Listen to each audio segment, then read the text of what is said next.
Good morning. Today we're going to look at Exodus, excuse me, 23 and 24. I'm in the house yet this morning waiting for some guys to come put our new water heater in this morning. So, anyway, as we look at these two chapters, God is continuing to speak to Moses up on the mountain, and he says, he's not on the mountain right now, but he says, "You come to the Lord, you and Aaron, Nadab, Abimahu, and 70 of the elders, and worship from afar. And Moses alone will come near the Lord, but the others shall not come near." And so, Moses tells these people what God has said, and Moses had written down all of. Whoa, I'm starting on the wrong chapter. Sorry, we got to start on chapter 23. Uh, so I'm going to back up. Sorry, but this is talking about the Ten Commandments yet, and laws to the people. You shall not circulate a false report. Gossip, on certain things that way. So much of that goes on. He says, "Do not put your hand with the wicked to be an unrighteous witness. You shall not follow a crowd to do evil." And I'm thinking, you think about that I think about gangs, and I think about bullying, and how we have these cliques in our schools, in our children, within our people. I mean, adults. I mean, we're no better. I mean, as adults, we have those cliques, and we bully together, and we exclude others, and we don't always make sure we speak truth in love that way. Verse 3 says, "You shall not show partiality to a poor man in his dispute." Look at the facts, the right way, and measure them, and make sure they're right. And verse 4, "If your enemy's donkey or ox is going astray, bring it back to him." I mean, if you see somebody that you just absolutely can't despise, and something of his is missing or going wrong, do the very best you can to help them, even though they're your enemy. Do not pervert judgment, that way. Do not oppress a stranger, because you were strangers in Egypt. To treat others. I mean, these are all talking about, like, the golden rule: do unto others as you would have them do unto you. And it's just, to think about how you live and how you treat others. Verse 8, "Take no bribe, for a bribe blinds the discerning and perverts the words of the righteous." And I think about that, bribes and, kickbacks. And I think about, our legislators. And not to say that they're all crooks, not to say that they're all bums or anything, but there's a lot of money that exchanges hands to get something that maybe isn't the best for everybody. It's a you scratch my back, I'll scratch your back type deal. And but bribes. When you take a bribe, your judgment is just it's going to be skewed. There's just no other way around it. Starting verse 10 talks about the law of the Sabbaths. 6 years your land shall produce. Let it be follow the seventh year. 6 days you shall do your work. On the seventh day you shall rest. And just to remember and expand that thing. And verse 13, "All I've said, be circumspect, make no mention of the name of other gods." Worship the Lord your God with all your heart. Verse 14, 3 annual feasts. These are, the one is the Passover, the Feast of Unleavened Bread. One is the Festival of Fruits. They call one is called the Feast of Harvest. And one is as the harvest begins, and the other one is at the end of the harvest, as the ingathering and and the and the Passover. And it talks in here about with I don't remember just where it was, but with the Passover, the blood, and how the blood is sprinkled, some on the altar and some on the ground, and this is the blood sacrifice. And then Jesus says, "This is my blood, the new covenant. This is the new covenant in my blood." So the blood of the covenant is, this old covenant that God made with the people, is replaced by the blood of the new covenant in Jesus Christ.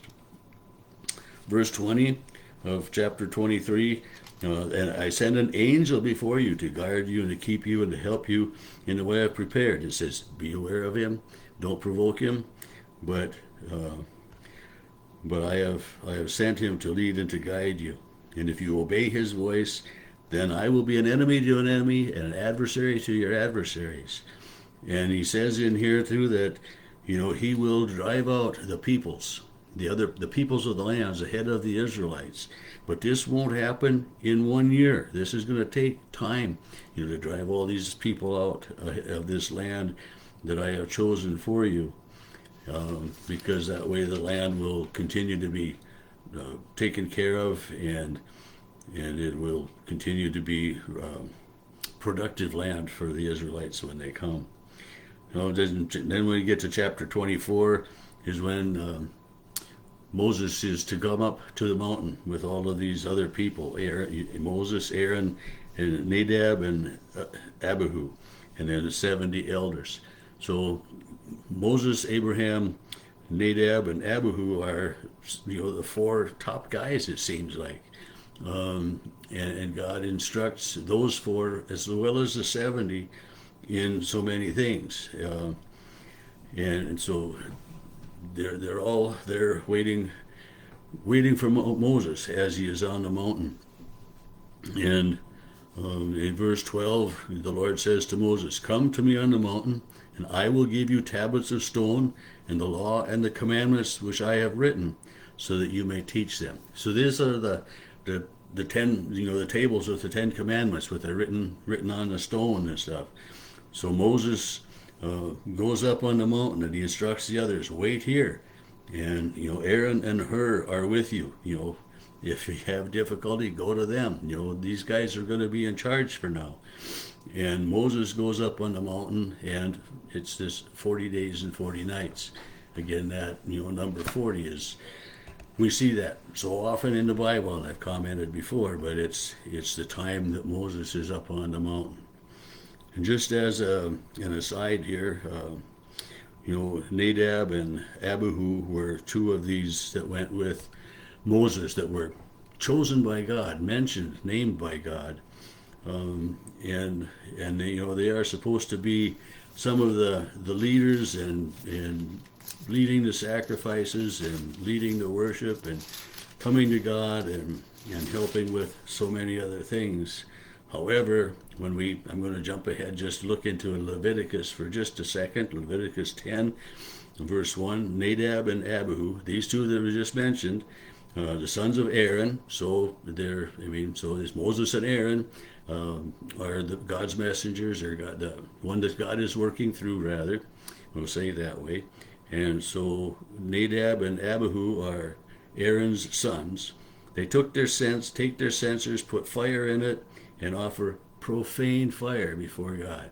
An offering that is not proper, not respected, not accepted by God. And, it says which God had not commanded. So fire went out from the Lord and destroyed them. So they died, and so here, it's just one of those examples for us of, following God. And I'm glad that God doesn't striking people down like that anymore, or there wouldn't be anybody left for sure. But it's, God is serious in what he says to his people, what he says to us. He's serious about, I am the Lord your God. He's serious about, you shall not take my name in vain. He's serious about, remember the Sabbath, and it's, to keep it holy, and the Sabbath is as much for ourselves as it is for God. It's a day of rest and recuperation and revitalization. And, he's very serious about honor your father and your mother. Do not steal. Do not commit adultery. Do not, slander. And that was, that was one of the things that started out in chapter 23. Do not circulate a false report. Do not put your hand with the wicked to an unrighteous witness. Don't gang up on people. Don't spread lies. It's God is serious about the way we treat the ones that we encounter every day, and he's serious about the way we have him in our lives, and in the respect that we show to him or don't show to him. God, we're so fortunate, as I said, that God doesn't strike us down like he did Nadab and Abihu, but I don't think it means any less that God is pleased with so much of what goes on in the world today. And so it's just reminders for us through these Israelites as God is leading them out of captivity, leading them to the promised land. A reminder to us that God cares about his people. God cares about you and me.